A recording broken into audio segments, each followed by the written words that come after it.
bạn mơ thở. Bạn mơ thở. Ngọc bắt đấy nè con. Này con này thưa trẻ. Này papa mơ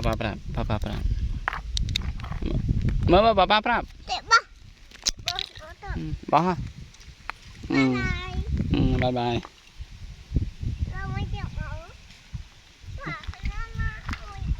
Con rô tiền rồi.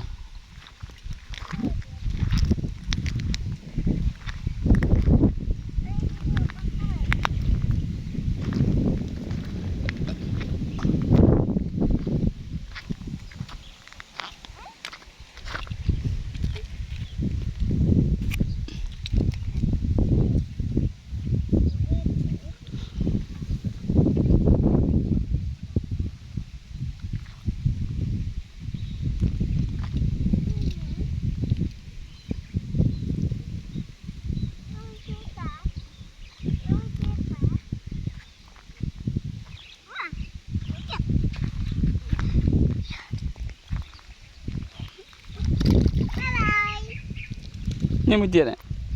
Nè mới tiền đấy. Mới tiền. Nè một đáy à nè thưa trẻ. Ba tiền này. Nè. Thế. Thế à nè. Này. Nè. Nè. Nè. Này. Này mùi tiệt nào, nô. Này mùi tiệt. Năng.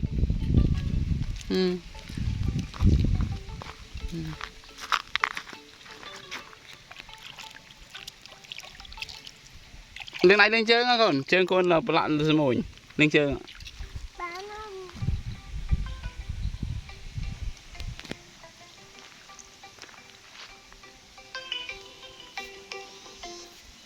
Lô.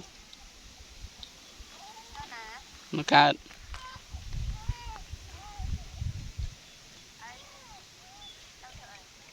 Nên là sẵn mặt lên.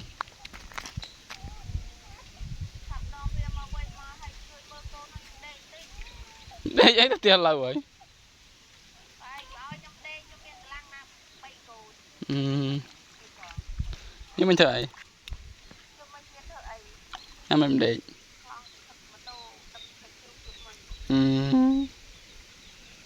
Sao nè. Ai con đây bay con đấy.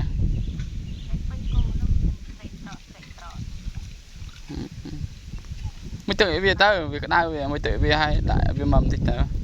đây bay về tao. Sắp bị phơi về.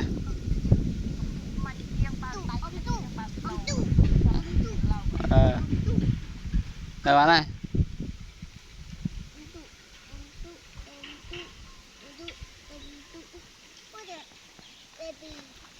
Baby.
Chốt tất cả.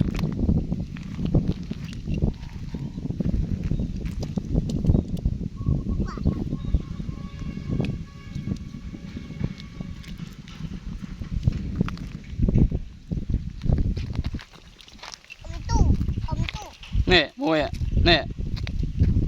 Nè.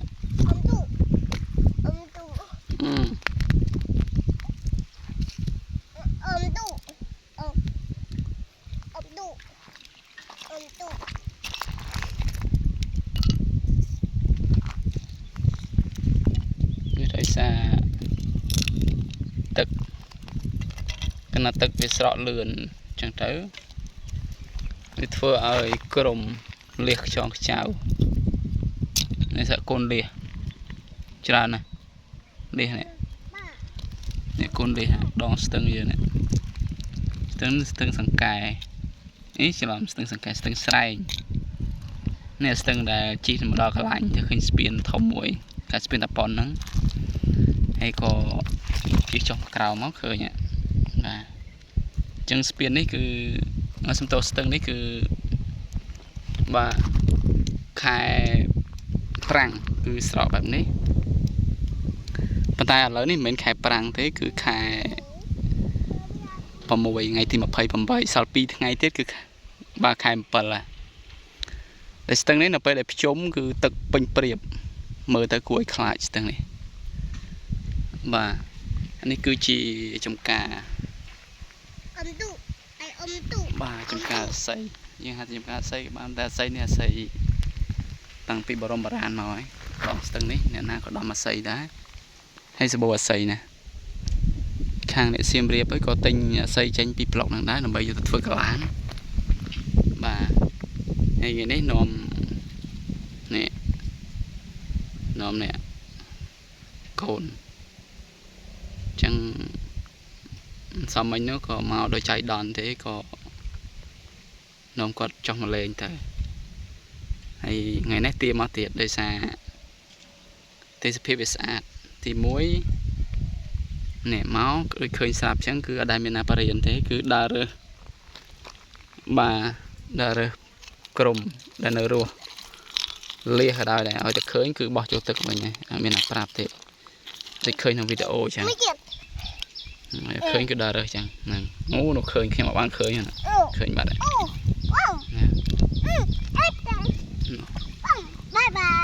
បាយបាយហេចឹងខ្លាចតែគាត់មុតជើងដែរខ្លាចគាត់មុតជើងជាមួយនឹងក្រុមប៉ុន្តែនឹងថ្មិចមុតក៏មុតនឹងថ្មិចទេព្រោះមានវិជើងអត់ពាក់នៅវិជើងហើយគាត់នឹងបាទសកម្មចឹងឯងនៅផ្ទះក៏មិនដែលទំនេរដែរអត់ទំនេរសោះត្មងបាទអត់ដែលទំនេរទេគឺឲ្យទៅនៅផ្ទះគឺរវល់ណាស់អត់មានពេលទំនេរអីសោះចឹងបងប្អូនដែលមានកូនចឹងដែរអត់នេះដែលនៅផ្ទះមិនដែលទំនេរអូនេះខ្យងធំមែនទេខ្យងនេះប្រភេទពួកខ្យងសម័យថ្មីទេប៉ុន្តែកាលមុនមានខ្យងប្រភេទខ្យងបឹងខ្យងស្ទឹងគឺធំណាស់ខ្ញុំនៅពីក្មេងបាទខ្ញុំរៀនយកសបកខ្យងនេះទុកមួយសិនធំល្អណាស់នេះធំមែនទេយកទុកផ្ទះធំសបកខ្យងនេះធំមែនទេធំនេះប៉ាប៉ាយកអត់លេងបប៉ាប៉ាទេយកមកវិញណាប៉ាប៉ារើបានឡើយនោះអត់យកបប៉ាប៉ាទេណាប៉ាប៉ាយកទុកណា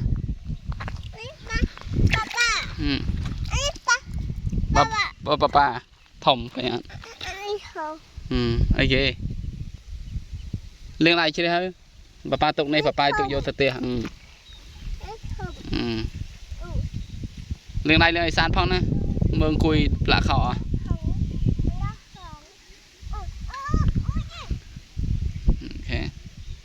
ខ្លាចតែគាត់មុតជាមួយនឹងសបកក្រុមទេ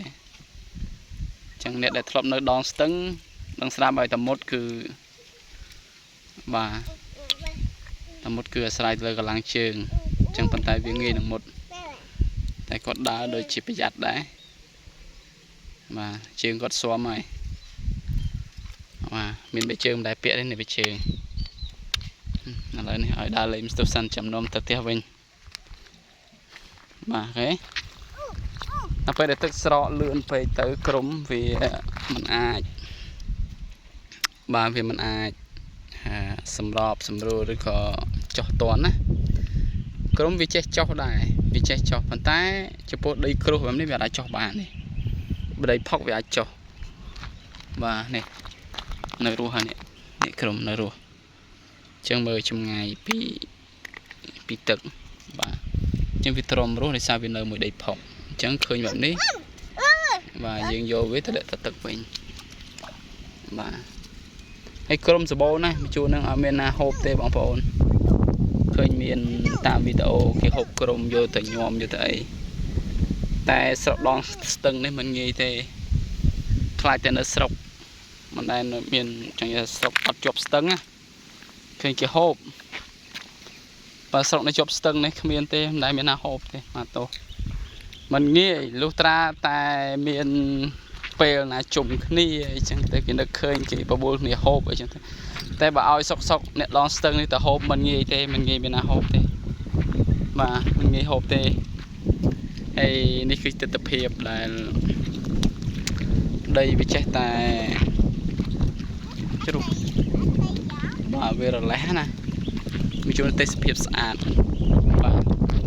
ទេសភាពដូចបងប្អូនឃើញអញ្ចឹងនេះហេក្រុមវាឡើងអត់រួចគឺវាមកបែបនេះអញ្ចឹងងាយនឹងមុតជើងនេះងាយនឹងមុតជើងមែនទេ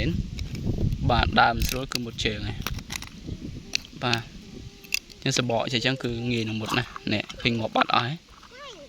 ងាប់ហើយនេះអត់មានរស់ទេនេះឃើញទឹកកើហើយនេះអញ្ចឹងដោយសារទឹកហ្នឹងគឺវាស្រកលឿនងាប់បាត់ហើយកូនទឹកនេះវាស្រកលឿននេះមាននេះក្រុមសបកកិច្ចកាញ់នេះសិតតែក្រុមទាំងអស់នៅក្រោមនេះគុំច្រើនណាស់នេះសិតក្រុមទាំងអស់ងាប់បាត់អស់ហើយលីអត់ចេះខ្វះទេបងប្អូនលីតែលីវាទូចបាទហើយទេសភាពនៅទីនេះបែបនេះឯងតាមស្ទឹងមានអីទេសិតតែសារ៉ាមហូរមកពីខាងលើខេត្តប្រាសាទខេត្តអីសារ៉ាមស្អីក៏មានដែរហើយទេសភាពតើទៅមួយទេសភាពនៅមួយជួរនេះគឺបែបនេះបាទទេសភាពបាទមើលទៅគឺស្អាតណាបាទស្អាតបែបនេះចឹងបាននៅមួយជួរស្ទឹងនេះកាលពីខ្ញុំនៅក្មេងៗសបោត្រីណាហើយត្រីធំណាត្រីធំត្រីមានរហូតដល់1 20គីឡូបាទខ្ញុំកើតតន់ត្រី1 20គីឡូបាទនោះតែខ្ញុំបង្ហាញនេះគឺនៅហួសហ្នឹងកន្លែងដើមស័យបាក់ហ្នឹងងាប់ហ្នឹងនៅហ្នឹងគឺជាគេហៅថាលងហ្នឹងគឺជាភាសាមួយរបស់អ្នកភូមិរស់នៅគេហៅថាលងពាក្យថាលងមានន័យថាកន្លែងហ្នឹងគឺជ្រៅជាងគេគឺមិនស្រកទេ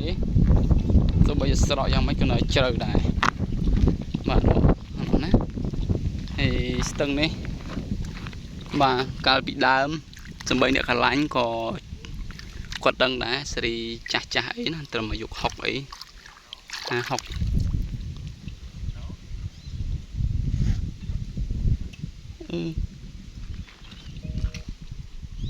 ក៏អាយុ50អីគឺគាត់ដឹងហើយថា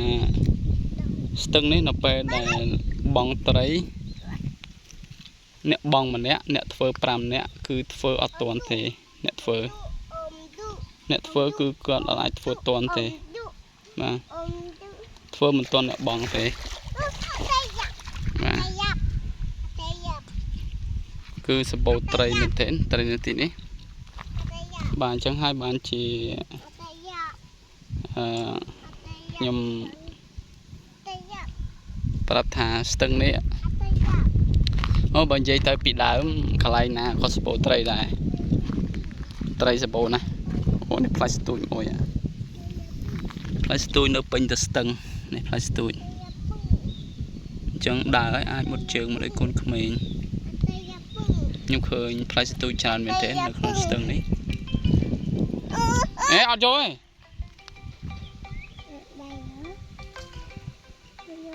មុតណាកូនបាទចឹងទេសភាពគឺបែបនេះហើយ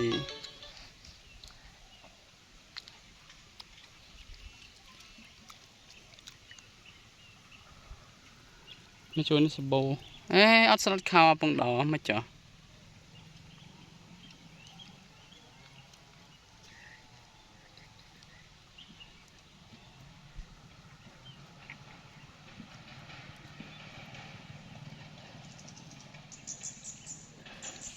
រំជួ មេតែលៀន ai thì giờ mê mà per bay nè anh sao anh ta lại tôi con ai kêu chia mà đây mà per con chưa per đi à tôi bây giờ mà man coi con này អូទៅអត់ខ្លួនឈាមប្រយ័ត្នប្រយែងវើយឡើងមើលទៅម៉េចនៅពេទ្យអស់ហើយមិនមកទេខ្លួនឈាមតែមើលអត់តន់ទេប៉ា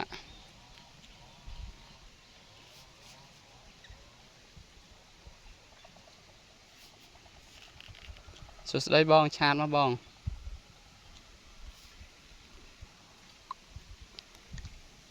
បាទនេះទេសភាពដែលខ្ញុំបានរៀបរាប់នោះមានតែប៉ុណ្្នឹងហើយនោះកន្លែងនោះស្ពានយល់បងកន្លែងមាននឹងមើលឃើញអត់ទេព្រោះកាមេរ៉ាពេលខ្លះយើងថតមើលអត់ឃើញសាលាឆោតទៀនមាត់ស្ទឹងហ្នឹងគឺមានស្ពានយល់សម្រាប់បងប្អូនអ្នកភូមិគាត់ជិះម៉ូតូឆ្លងកាត់ជិះកង់អីចឹងណាក្មេងៗតែរៀនអីកាលមុនអត់មានពិបាកណាស់ខេត្តភាសាត្រូវជិះវៀងឆ្ងាយចឹងឥឡូវនេះវត្តអីគ្រប់វត្តទាំងអស់មានស្ពានមានអីហើយស្ពានយល់ក៏មានស្ពានថ្មក៏មានច្រើនទៀតកាលពីមុនអត់មានចឹងពិបាកបាទចឹងទេសភាពបាទមាត់ស្ទឹងបាទមានតែប៉ុណ្្នឹងឯងអត់មានអីផ្សេងទៀតទេប៉ុន្តែស្អាតណាបើបោះតង់បោះអីក៏បានដែរហើយអាចមានសំណាញ់អាចបងត្រីអាចហូបបានបាទឲ្យតែល្អឯងអត់ខ្វះត្រីទេមួយជួរហ្នឹងហ៎មួយជួរស្ទឹងហ្នឹងគឺដងស្ទឹងនេះគឺសម្បូរត្រីបាទប៉ុន្តែក៏នៅវាមិនសម្បូរដូចមុនទេបាទវាមិនសម្បូរដូចមុន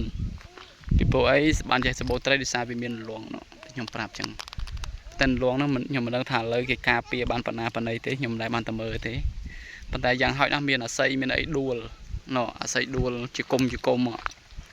បាទអញ្ចឹងអ្នករអត់អស់ទេធ្វើម៉េចក៏រមអស់ដែរឲ្យតែមានអាស័យជ្រុំច្រាំងបែបនេះគឺរអត់អស់ទេនៅខ្លាចម្យ៉ាងដែរខ្លាចគាត់ឆក់ជប់ឡើងតែឆក់គឺចប់ហើយអញ្ចឹងវាមិនងាប់ក៏វាពិការដែរអញ្ចឹងវាអាចធ្វើឲ្យបានទៀតអូខេអញ្ចឹងមានតែប៉ុណ្្នឹងអរគុណច្រើនសម្រាប់ការទស្សនាសូមជួយ like ជួយ share ជួយ comment ផង